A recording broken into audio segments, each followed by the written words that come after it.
An opinion piece in USA Today is entitled, "Lakers Squandering What's Left of Prime LeBron James Years, and That's Negligent." The article goes on to say team's management has an inability to get better shooters surrounding LeBron. That's a problem LeBron has been publicly vocal about. All right, Shannon, let's get your thoughts on this. How much has Lakers management failed LeBron? Massively. There are no shooters. Skip, let's just say for the sake of argument, I agree in everything that you said about LeBron and AD wanting Russ. They wanted Russ last year. That didn't work out. Okay, so now what? You go get Juan Toscano-Anderson. He's 35% from the three, Skip, but he normally takes 1.5 of those a game. He's shooting 12% on almost 3 of those a game now. Lonnie Walker was shooting 33% on a slightly over 1 attempt a game. He's shooting 17% on 6 attempts a game now. Patrick Beverley was 37% at a little over 4. Now he's bumped up a little bit to a little under 5, but he's down 16 percentage points from 37 to 21. So now you put guys in position where they feel that, well, that's what I'm here for, to shoot. But you've never been a good shooter from 3. And now you've increased that number. Think about it, Skip. You go from, Lonnie Walker went from a little over 1 attempt per game to almost 6. And he's dropped down from 33 to 17%. So there are no shooters. Were there no shooters available in the price range in which you got Toscano-Anderson, Lonnie Walker, or Patrick Beverley? Were there no shooters available in that price range? I know you gave up, what'd you give up? Pat Beverley's making $10, $12, $13 million. There's not one shooter in the NBA that was available that you could have got for $13 million? Everybody knows that's what he needs. I'm just trying to figure out how Rob Pelinka get a damn extension. When he puts the team, basically it's the same team that they had last year, but just younger players. That's what they have. And you look at the next 5 games, at Denver, at Minnesota, Denver at home, New Orleans at home, Utah at home. Lakers are only one of 4 teams that doesn't have a win this year. The Magic, the King, the Thunder. All those teams want that 7-foot French kid. They do. Y'all can't get him if you really want him because you ain't got no draft picks to get him with. Yeah, they failed him. They failed LeBron James knowing that this man needs shooters. He needs space. He and AD, if you gave them a shooter, Buddy Hield has as many made threes as the other starters other than LeBron has combined. I'm not saying Buddy Hield is a savior, but he's a guy that's a proven knockdown shooter. He is. And that's what you need. He shot 3 of 10 last night from 3. Did take 10. But again, I'm with you. He is in that 40% range. Yes. But you, to your credit, first guessed this when the Russ issue came up. We're going back a year or more ago. Don't do it. Well, you were all in on Buddy Hield versus Russ because it sounded like that deal was on the table. Yes. When he was in Sacramento. Right. And Kuzma confirmed it, says like they had told him that he was going to Sacramento for the Buddy Hield. And then, no, you're going to Washington for Russ. No, but Skip, nobody. If you go back and look at anybody, there's nobody that thought Russ, AD, and LeBron would work because Russ does not complement what they do. The deficiencies that they have, that LeBron and AD have, Russ doesn't. Is not an upgrade. He's not a complement to their deficiencies. So why? Okay. I hear everything you just said. And to your credit, you started with this fact. LeBron and certainly AD, but LeBron is the driving force of this franchise because he's the face of this franchise, because he's the face of this league as we speak. To this moment in year 20, he's the face of this league. I don't want to hear about it's Steph's generation or his time. No, it's still all about LeBron James. Correct. It starts and it finishes with LeBron. And it finished for LeBron, at least for this year in L.A., when he pushed for Russell Westbrook. I never understood it. I still believe that LeBron James has the highest basketball IQ in the league. But as we keep saying, it wasn't a one-year commitment. It was for 2. It's a killer because it's 2 years. And once he got exposed last year, you can't get out from under him. We're going to discuss this deeper in a little bit, but nobody wants him. That's the problem. Nobody wants him. He is so exposed. I've never in my career, never, ever come close to seeing anything like what's happened to Russell Westbrook. He went from first ballot slam dunk Hall of Famer, top 75, right? Okay, made the top 75. To so exposed that it hurts my sensibilities to think of Russ in the Hall of Fame. Right here, right now, I'm serious. as much as I respected how hard he played through his Oklahoma City years and to some degree at Houston and at Washington, but mostly in Oklahoma City, how hard he played, it's all undone by what I keep seeing now. And I believe Darvin Ham fell into the same trap that LeBron fell into, because Darvin Ham's an NBA lifer. Obviously, LeBron's an NBA lifer. And great respect's great. Not that Darvin Ham was great, but he knows great. Right. And they are blinded by the numbers that Russ put up, because they are blinding. I get it. We never thought we'd see 1 year, and he did it 4 out of 5 years. He averaged a triple-double. And the more I try to get it to calculate in my head, I can't make it. It boggles my brain, because to go out every night for however many games you play, 80-odd, he plays every game. He's indestructible. He's like LeBron used to be. I'm knocking on wood for both of them.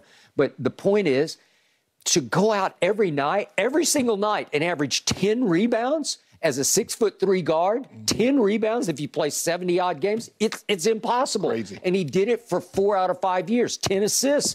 For him, now that we see wild hands that he is, to average 10 a night, it's pretty impossible. Yes. The rest of it, triple-doubles for me should start at 20 points instead of 10 points. You should have to get 20, but whatever. The point total, because Guy, I mean, he was going 4-17, but he'd have 12 points, 20 rebounds, and 18 assists. And you overlook the 4-17, because it's like, well, look at the triple-double, because it blinds everything. And guess what else we overlook? The 8 turnovers that he had to go along with that triple-double. Turnovers. And look why Kevin Durant, who also has high basketball IQ, he just said, I can't take it anymore. I can't win with him as my primary decision maker. I'm out. I'm going to Golden State.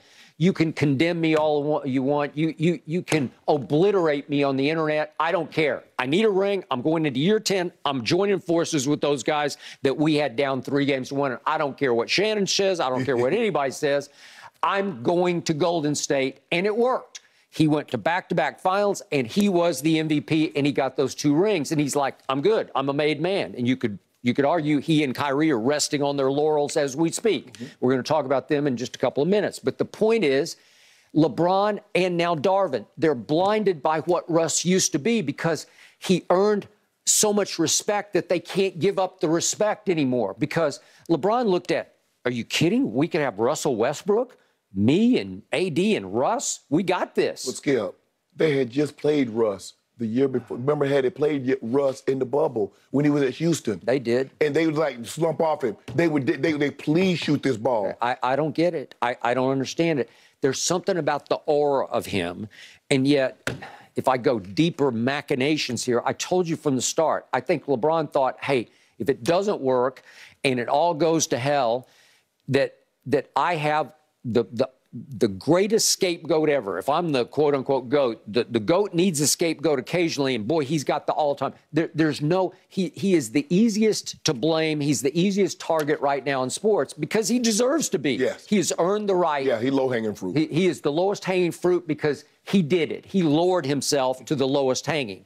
Okay, so once you say, we got to have him. And once Jeannie throws up her hands and says, okay, it's 47. What was the first year? 41 and 47. Once Jeannie says, and the buck stops on her desk, once she says, okay, here we go.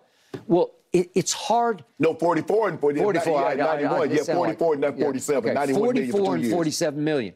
Once you agree to that, you're so strapped against the cap, even though the NBA cap's a lot softer than the NFL cap, but it's hard to manipulate under there. Maybe there was some shooter out there. I don't even know who it is. Off the top of my head, I tried to think last night. I don't even know who was available that would have been an obvious choice, except for the original Buddy Hield deal. Yeah, but here's the thing. Had Russ played well, maybe he could have got some value and you could have played him. But everybody else sees. All these other teams, they see that he's not playing well. He's not what a lot of his former teammates are trying to play him out to be. But I haven't heard him rush to it. Now he's averaging 10, 5, and 5. I ain't heard nobody say anything. I ain't heard not one player say, oh man, Russ, man, y'all go. Nobody has ever wanted to join Russ. Kawhi wouldn't even return his call. Paul George couldn't wait to get up. Paul George was on horse and buggy to get up out of OKC. So why, LeBron, why? I have no idea. I don't know. Of all the moves, like LeBron's genius off the court. He and Maverick Carter and Rich Paul. Everything he touches turns to gold. Genius. It's just flat out off the court genius. Like where has he ever swung and missed? His ads are genius now. We got versus Father Time. We got the Lily ad. They're just genius. It's like score, score, score. And yet the move of his life, late career life, is, I want Russell Westbrook. It's so damaging that you're stuck with him for 2 years, and it's hard for Rob Pelinka. I don't think Rob's a fool. I get you about the extension. He hasn't earned it of late. But, okay, Lonnie Walker, I watched him a lot more than you did because I'm still trying to hang in as a Spurs fan, and they're showing signs of life when Wembanyama is out there, and it's like, what are you doing? What are you doing? Keep with it. Because they're not going to go win the championship this year. Okay, so Lonnie Walker, I watched him a lot. Pretty high pick by them out of Miami. He is extremely athletic. Extremely, like jump out of the gym athletic, where you say, there'll be 3 or 4 times a night where you say, whew. And every once in a while, he'll go on a LeBron-esque streak, and he'll start making 2 or 3 threes in a row, and you'll say, wait a second, this might work. He's got star quality. I've seen nights when he looks like, he can go get you 30 to 40 points, and you say, there he is. Right. And then there he goes. Right.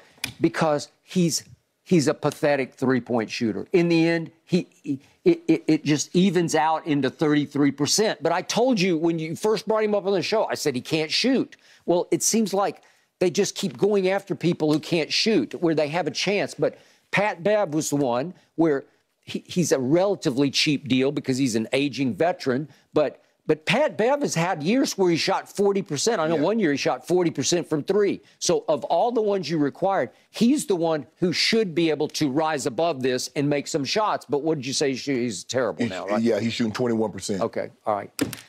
It's because Russ is contagious bad. When you see him on your team and you see him pull up and shoot an air ball at Golden State from the corner, you're like, God, and it just rubs off the wrong way, where everybody gets infected by it. That man had the nerve to say, Skip, they have a 1-point lead. He said, I went quick because I was going to get a 2 for 1. 2 for 1?